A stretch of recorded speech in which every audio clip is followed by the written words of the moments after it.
Everyone, welcome to my YouTube channel. My name is Srishti and I'm a certified master trainer from NSDC and MEPSC. Now, the question is, what is your salary expectation? Wala jo question hai, how to answer this? Because let's imagine a situation where an interview is going on. Okay? The interviewer asks the candidate, okay, what is your salary expectation? And the candidate is a fresher. So she or he says that I am straight out of college. I do not have experience. I am here to utilize my values and skills in your organization. I am here to gain experience into your organization. And thus I have no saying on the salary part. So do you think this is the most effective way to answer this question? I don't think so, because we have a lot of other things to negotiate on this particular topic, this particular question. और वो ऐसी कौन से areas है, aspects है जिनके ऊपर आप नेगोशिएट करो, सैलरी डिस्कशन करो, वो हम इस वीडियो में सीखेंगे. So let's get the video started. Now जब भी ये क्वेश्चन पूछा जाता है what is your salary expectation, तो वहां पर सबसे इंपॉर्टेंट है सैलरी डिस्कशन की तैयारी कर लेना. So when you are preparing for any salary discussion there are 3 steps. Number 1 is research salaries. Salaries को रिसर्च करो. आपकी इंडस्ट्री में आपके जॉब रोल के लिए, जिसके लिए भी आप अप्लाई कर रहे हो, उसमें एस्टिमेट सैलरी कितनी मिलती है लोगों को. So there are multiple websites on the internet that can give you a range of salary, और that can give you multiple pay slabs, जिसमें you will have an idea कि इस रोल पर, इस डेजिग्नेशन पर, इस जोग्राफिक लोकेशन पर इतनी सैलरी मिलती है. So that's how you research on the salary part. जब आप ये रिसर्च करते हो तो you actually get down to a realistic target range. तो आपको एक रेंज मिलती है सैलरी की. What do you mean by salary range? Minimum salary and maximum salary. तो आपको समझ में आ जाता है कि depends on company to company salary structure थोड़ा सा डिफरेंट हो सकता है, कॉम्पेंसेशन स्ट्रक्चर डिफरेंट हो सकता है, लेकिन एक पूरा रेंज है जिसके बीच में वो सैलरी जो है फ्लोट करती रहती है. तो आपका रिसर्च हो जाएगा. स्टेप नंबर 2 है इवैल्यूएट योर वर्थ. तो ये कहने के बजाय that I am a fresher, I don't have experience, I want to gain experience, इसके अलावा भी हम बहुत कुछ कह सकते हैं that can demonstrate our worth. अपनी वर्थ समझने के लिए आपको इंट्रोस्पेक्ट करना पड़ेगा, आपको स्वॉट एनालिसिस करना पड़ेगा खुद का. So when you are doing your self analysis, you have to take into account what skills do you bring to the table, number 1. Second, what kind of accomplishments have you done in your professional life so far.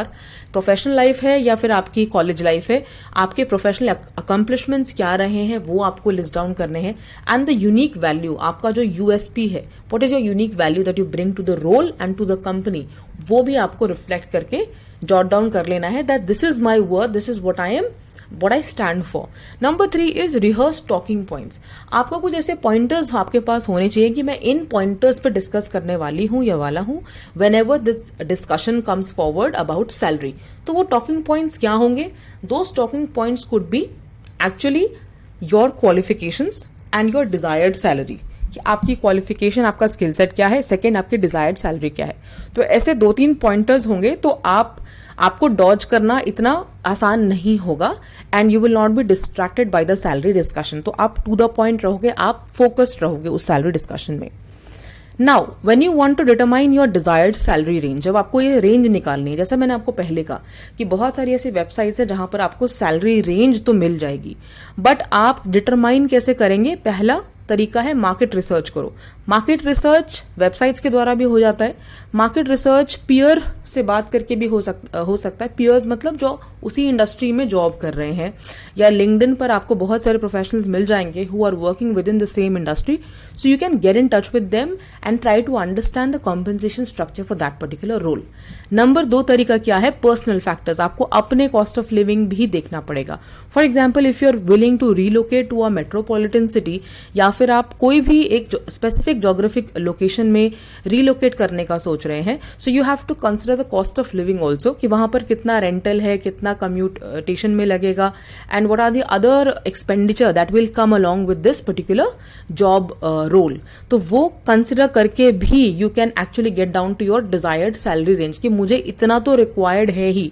For example से 50,000 is your minimum salary range that you can accept. उसके below तो you can't do it, because the cost of living आपका इस तरीके से आ रहा है कि you can not survive below 50,000. So this just an example. So we have to consider our cost of living and our current compensation also.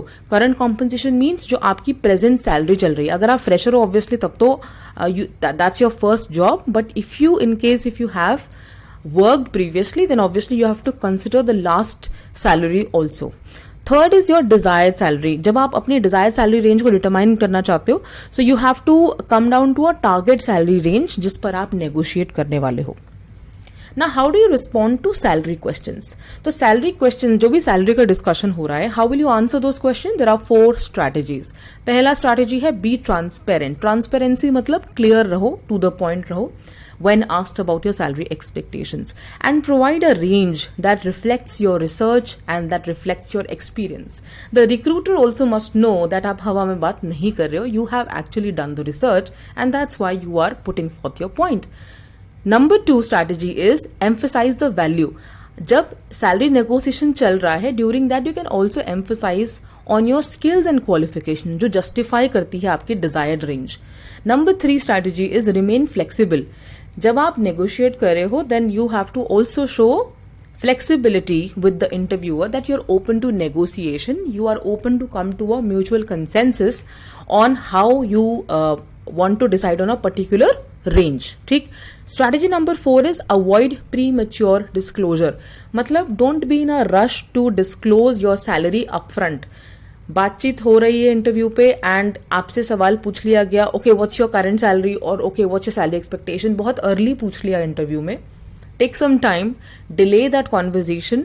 You can know more about the job role and responsibilities. फिर you can disclose your current salary or you can disclose your desired salary. So my opinion is that we shouldn't be in a rush to actually disclose our current salary बहुत ही clearly, and we shouldn't be in a rush to disclose the desired salary also very quickly. So we need to actually discuss the important and relevant points like what are the responsibilities. उसके लिए आप क्या कर सकते हो, you can ask the interviewer for a job description email that they can email you with the JD and you can very specifically see कि मुझे क्या करना है, what is expected out of me in this particular job role.